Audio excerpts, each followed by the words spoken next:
mempersembahkan serial Sandiwara Radio Borobudur. Di tanah Jawa, di saat kerajaan Mataram kokoh berdiri, setindak demi setindak, perlahan namun pasti, berdiri megah sebuah bangunan suci, Borobudur. Diangkat dalam serial Sandiwara Radio dengan kisah Hilangnya Pusaka Mataram. Naskah karya Edi Dosa, ide cerita S. Tijab. Para pelaku Petrus Urspon sebagai Gunadarma, Edos sebagai Ki Umbul, Desi Indah sebagai Gandu, Insan sebagai Risang Janaka, Nugraha sebagai Busu Dandai, Wiwi sebagai Rakai Watan, Bambang Suryo sebagai Busu Tarai, Dewi Ayu sebagai Diah Lokapala, Devi Kurnia sebagai Dewa Kinara. Dibantu oleh Idris Apandi, Azhari, Rifki, Syafna, Elias Gibel, Teti, Sulis, Arif, Edi Juni, Guritno, Ari, dan sederet bintang sandiwara radio lainnya.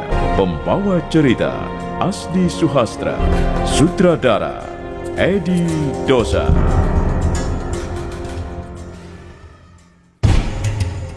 Suatu siang di musim kemarau, hari panas terik, Risang Janaka sibuk menyapu daun-daun kering yang berguguran di halaman istana, tak jauh dari ruang penyimpanan senjata pusaka Mataram.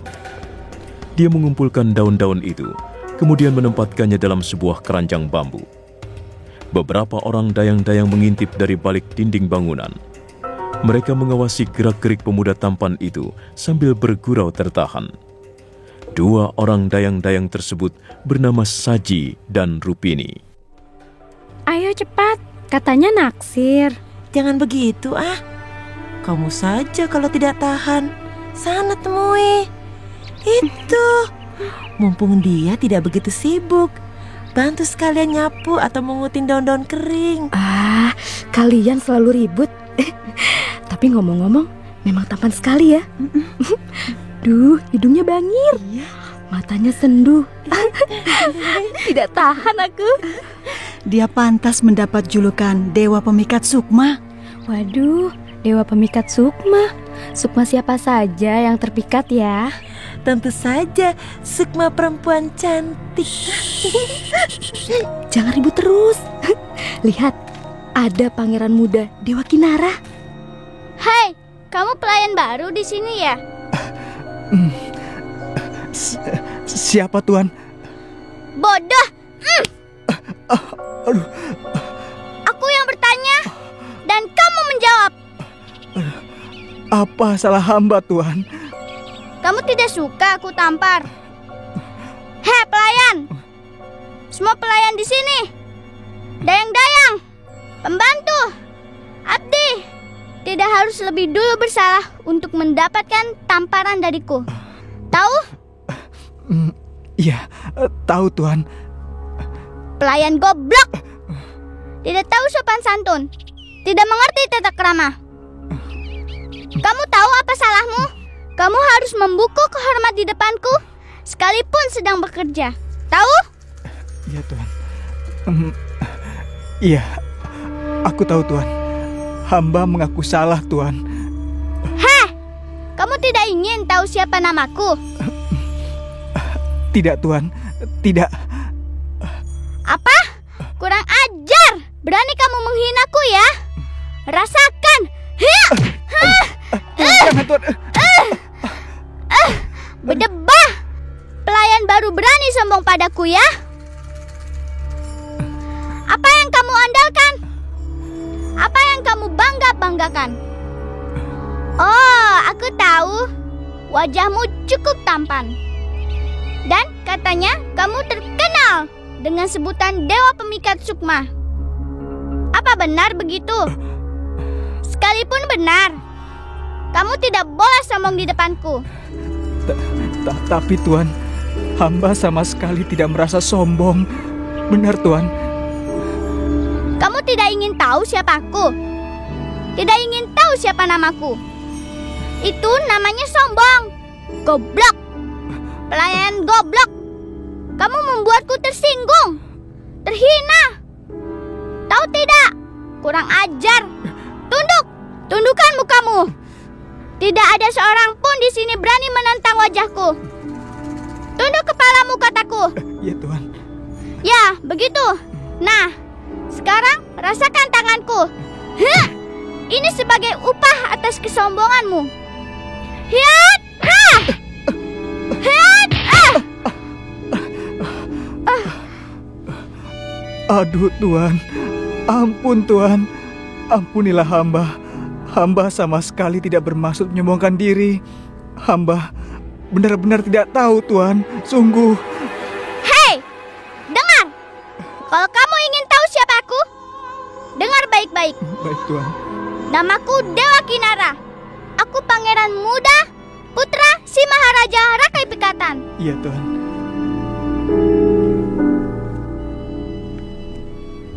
Malam sudah mulai larut. Terdengar suara mendesis. Arahnya dari peti tempat tusuk Konde Mataram disimpan. Bunyi desisan semakin keras, lalu disusul gulungan asap merembes keluar, berputar-putar di ruangan, kemudian membentuk garis lurus. Akhirnya, sosok bayangan Kencana Jingga muncul. Perempuan cantik itu berdiri anggun di tengah-tengah ruangan. Setelah mendesah berat, dia membuka daun jendela dan matanya dilayangkan keluar. Tampak puncak bangunan wihara yang sepi dan lengang di tengah saputan kabut dingin. Kembali Kencana Jingga mendesah.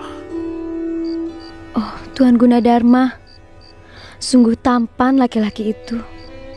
Sekalipun belum kenal akrab, tapi aku sudah bisa meraba bagaimana watak serta perangainya. Aku yakin Tuan Gunadarma adalah seorang pribadi yang menarik, anggun, dan mempesona. Entah mengapa hatiku berdesir ketika menatap wajahnya yang tergeletak di sela-sela batu. Wajah itu begitu sendu. Aku seperti melihat patung pualam yang diukir oleh seorang pemahat agung. Tuan Gunadarma, apakah dia sudah mempunyai kekasih? Oh, mengapa aku berpikir sejauh ini? Bukankah aku selalu menasihati Manohara agar jangan berhubungan dengan manusia? Mengapa sekarang aku sendiri justru tertarik pada manusia? Entahlah. Bisa saja aku berkata ini dan itu tentang manusia, tapi hati nuraniku tak mungkin berdusta. Bagaimana kalau aku pergi ke Kamulan sekarang? Aku ingin sekali menatap wajah Tuan Gunadarma. Aku rindu padanya. Aduh, mengapa tiba-tiba aku mempunyai perasaan semacam ini? Apakah ini perasaan yang sama seperti yang dialami oleh Manohara? Entahlah, aku tidak tahu. Tapi aku yakin malam ini aku tidak bisa tidur sebelum menatap Tuan Gunadarma, sekalipun hanya sekilas.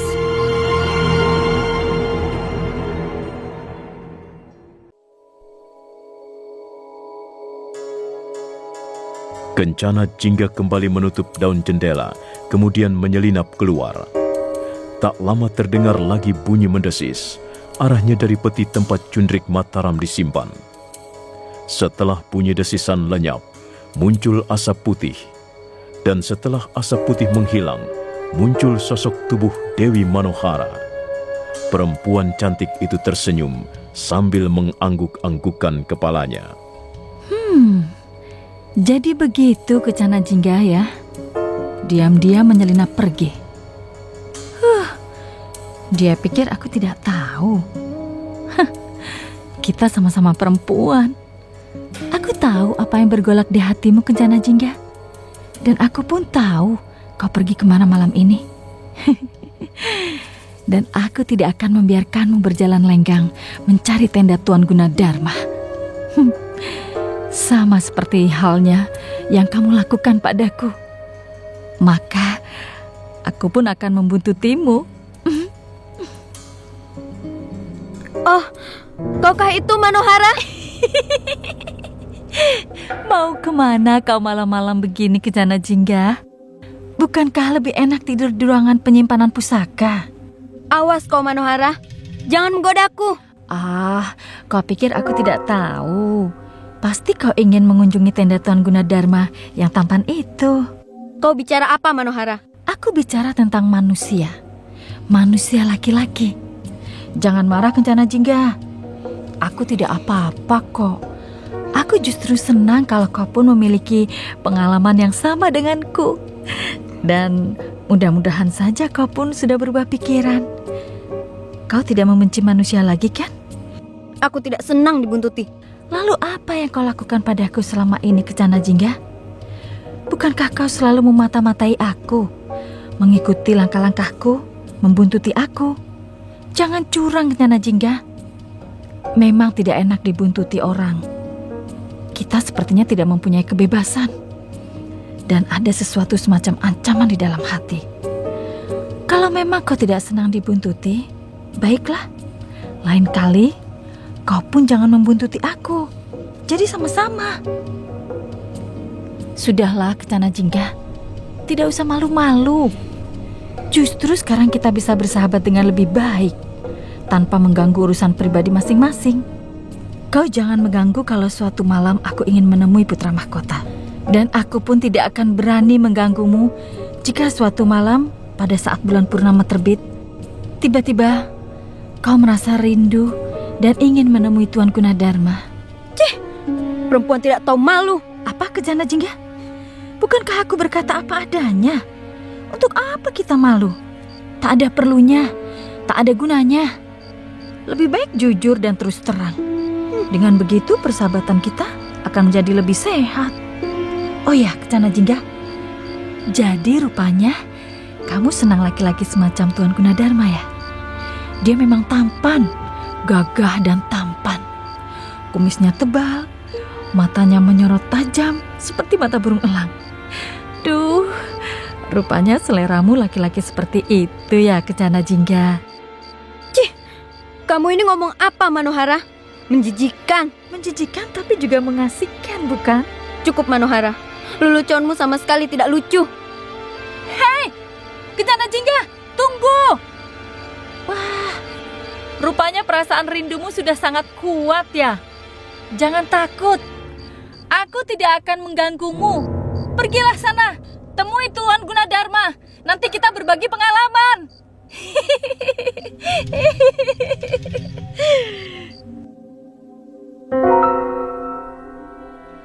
Duduklah, Kinara. Ya, Paman Busu. Aku sudah berpesan apa padamu, Dewa Kinara?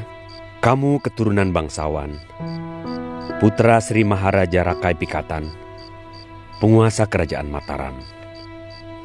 Kamu masih tergolong priai, tapi perbuatanmu ngawur, tanpa dipikir panjang, tidak memelihara derajat dan martabatmu sebagai kaum bangsawan. Kamu pikir bagus kelakuan seperti itu, hah? Memukul orang seenaknya saja. Kamu tahu tukang kebun itu siapa? Namanya Risang Janaka. Aku yang menempatkannya di situ. Aku yang menyuruhnya bekerja di situ sebagai tukang kebun. Aku pula yang membawanya ke istana ini. Ampun, Paman Busu. Saya tidak tahu. Kamu tidak akan pernah tahu apa-apa kalau tidak berusaha merubah sikapmu, Kinara. Sikapmu itu, rasa angkuhmu itu, rasa tinggi hatimu itu. Kamu pikir orang akan senang melihat penampilan seorang putra mahkota yang congkak dan sombong? Aduh, Kinara.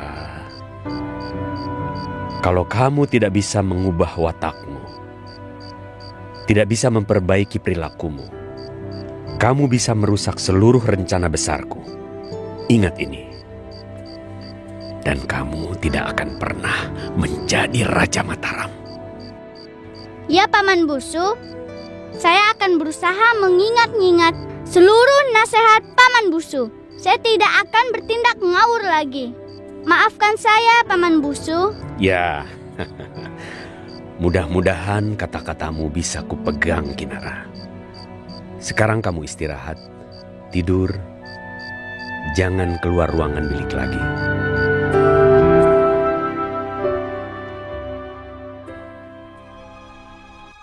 Ada apa, Bu Sutarai? Ada sesuatu yang amat penting yang harus kami sampaikan pada Kakang Dandai. Tentang apa? Tentang Tuan Putri Rakaiwatan. Kami mendengar berita bahwa dia sekarang menjalin hubungan dengan seorang pendekar laki-laki. Memangnya ada apa?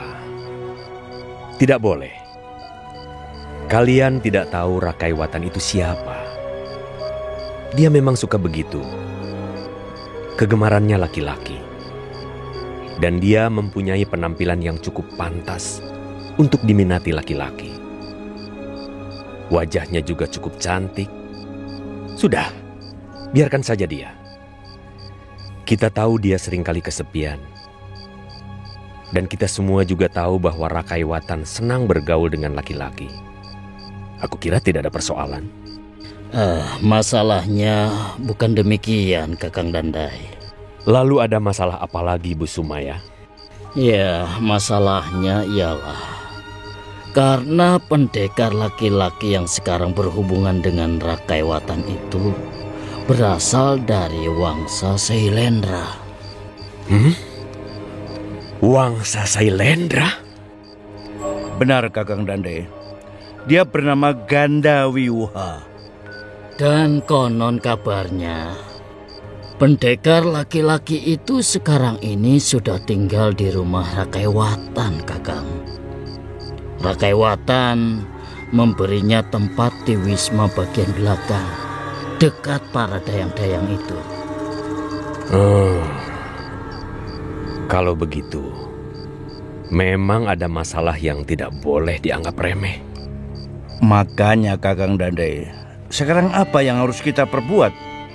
Ya, kita menjadi serba repot, Kakang Dandai. Soalnya pasti Rakaiwatan tidak mau dilarang, ya toh? Iya, jelas. Kita tahu siapa Rakaiwatan. Wataknya keras. Keras tapi tolol. Tapi begini saja. Kita akan mencari cara bagaimana supaya Rakaiwatan tidak lagi berhubungan dengan Gandawiwuha.